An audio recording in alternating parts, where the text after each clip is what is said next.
Looks like from outside. This is when you first walk in, and this, by the way, is the largest indoor roller coaster in the world. So it's a very, very cool part.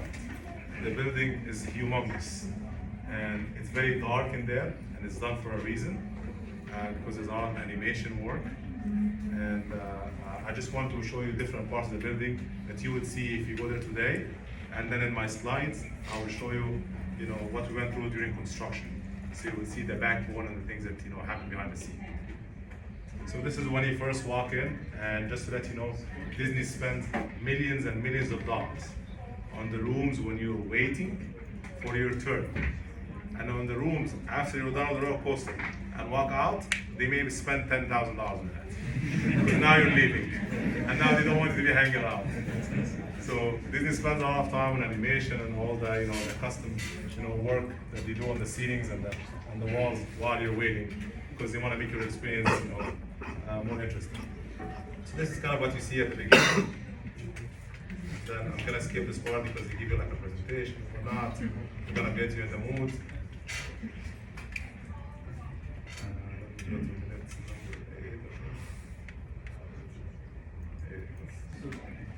Now you're about to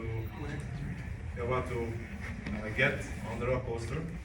So now you've been waiting in line for maybe a good an hour and a half to 2 hours, and now you're getting on the loading station. And you've all seen this before, where you're getting on the roller coaster and you load and you get on, and then you start moving.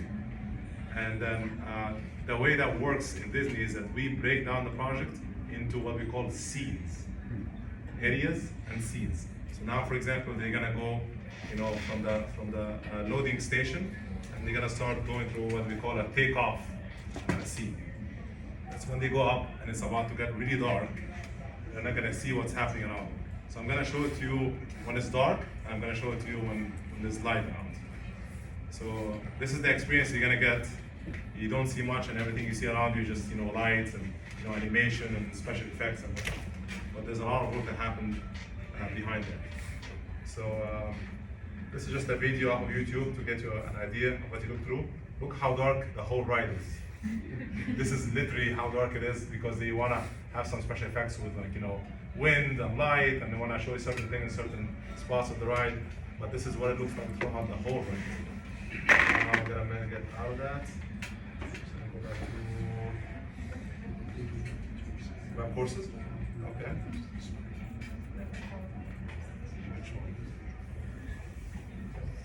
No, the other one, this one. Yes. The other part, this presentation.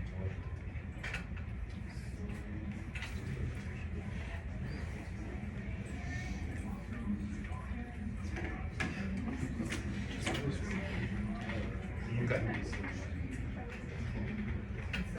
Let's go ahead. If you don't mind. Change this back. Okay. All right. So $100 million were spent just on the structure alone of the roller coaster. This is when you're going and it's completely pitch dark around.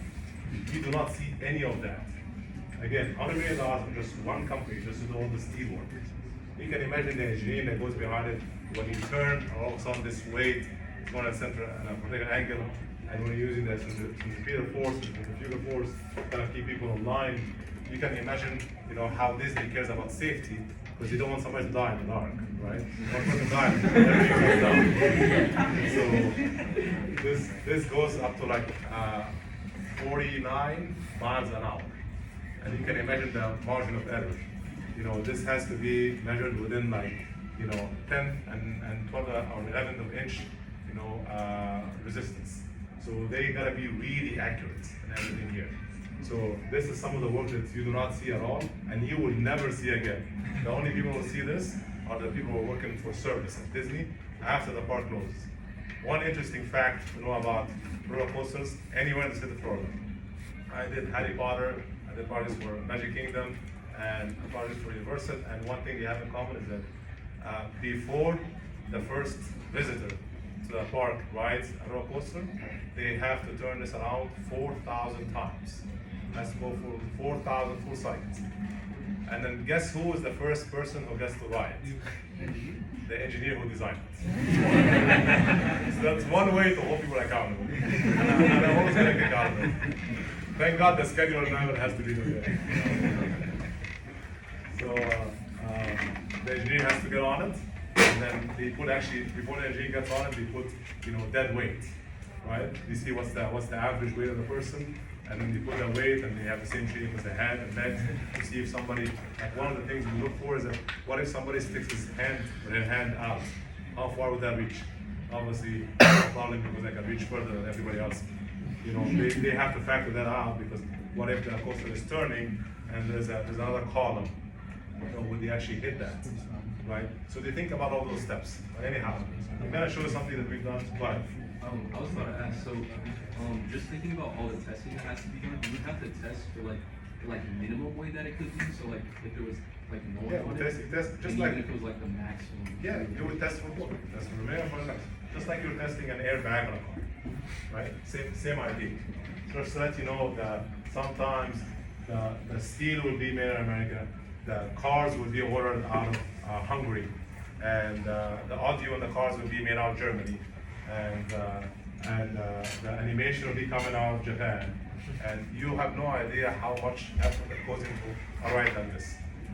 $550 million worth of work for this project, and it took about 5.5 years, and it's about a minute long. Next.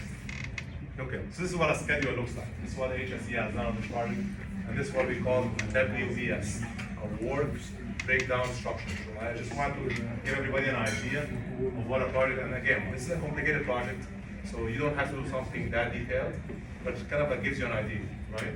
So at the beginning, maintenance bay, that's kind of like an area outside. The ride is where you do maintenance to all the roller coasters and the cars, right? And then you have the energy building, which is basically the main building. The YouTube is still out there.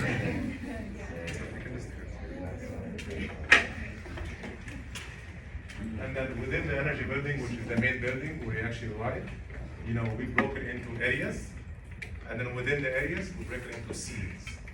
And I will get to that in a minute. And then after that, there's obviously some side work, and then later on is because that's a major milestone. We have to get the air conditioning to be working. You can imagine a building like this. The ceiling is so high, so the air conditioning takes a lot more BTUs to fill out this whole building than normal, 10 or 12 feet high ceiling.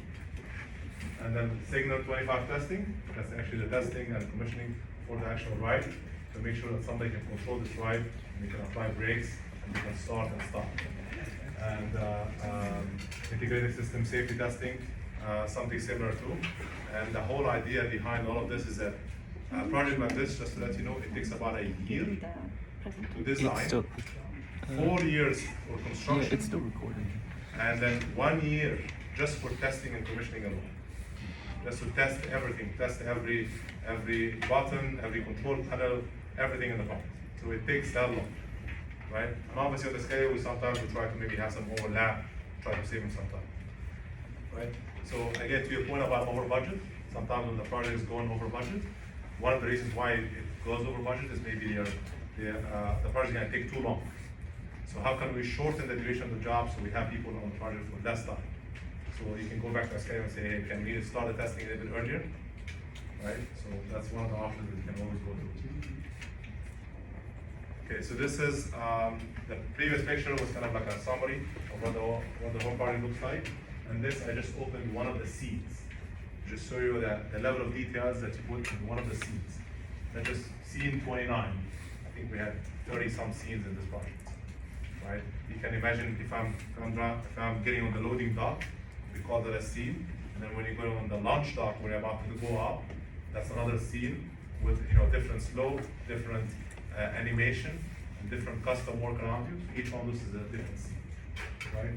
And this is the work that goes throughout the scene. From the schedule standpoint, you don't really care about the type of material. You don't care about what type of carpet it is, what type of wood it is, what type of ceramic or marble it is. That does not make a difference with schedule. All I care about is that this flooring is going to take 10 days. When I get that confirmation on the subcontractor, that's it. So on the schedule, you can keep it as general as that, right? You can say walls. Doesn't matter what kind of walls it is for you.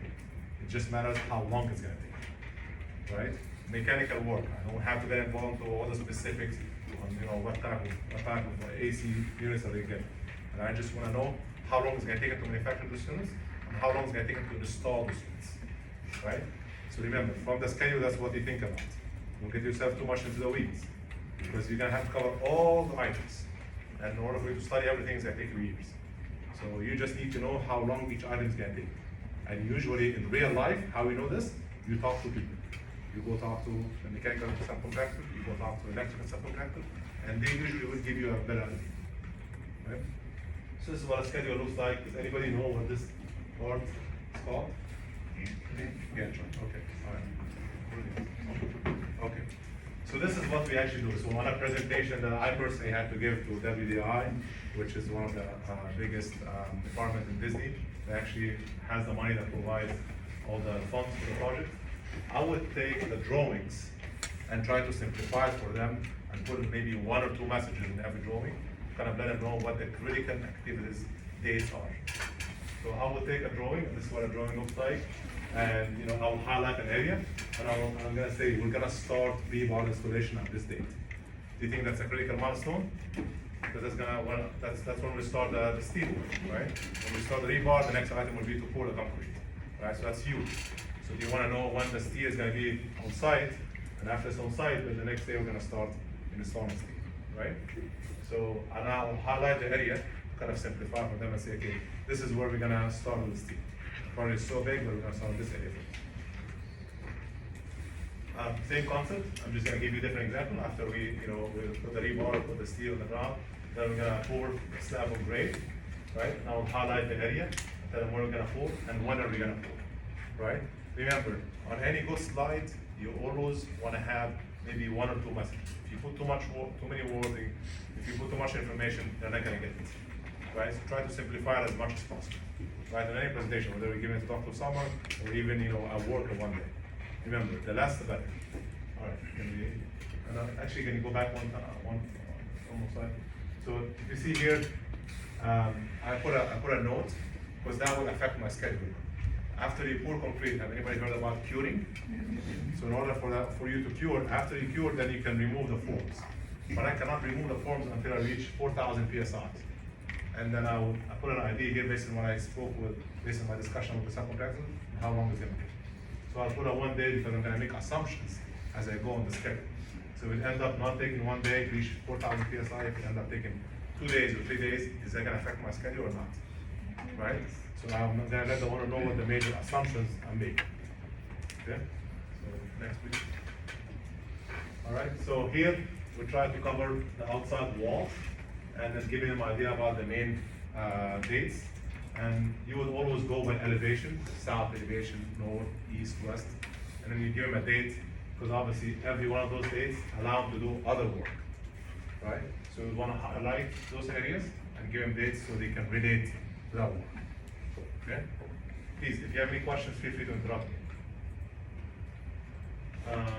Same idea, just giving you different views. Go ahead. Super quick, because maybe we might get to it, but before you can start any electrical, mechanical, HVAC, anything, does the whole building have to be watertight, or does it just a roof? Usually, yes. Yeah? Usually, yes. In a non-accelerated schedule, if it's not unusual circumstances, the answer is yes. As far as you're concerned, the water has to be, the building has to be watertight first before you start, especially in Florida. This is a completely different type of work. Now we're talking about, we put the slab on grade, we build the concrete, we build the exterior walls. Now we're going to be doing the overhead MEP work, right? So now we're going into the building, working on the MEP, mechanical electrical plumbing, right? And I'm going to give them a date here because that's a huge milestone for any project, right? So again, when the owner sees this milestone, it's going, okay, well, in order for us to reach this milestone, there's 20, 30 steps that have to take place. That kind of gives them an idea. And usually an owner would take notes and will write this date down, and then next month, in the next meeting, they will ask you, did we make this date or not? So you want to be conservative, you don't want to shoot yourself in the foot, right? So you want to give them dates that you think you're going to make. So one advice I'll give you about managing any project in real life is that you do not want to overpromise and underdeliver, right? So I personally, if I feel like this work is going to take us 9 days, I'm going to ask the owner to give us 10 days. So I can leave 1 day for buffer, because things will change, things will happen, right? Problems will come up. So I allow myself at least a day or two, if possible, to be able to react. This is fire protection, another step that goes after MVP.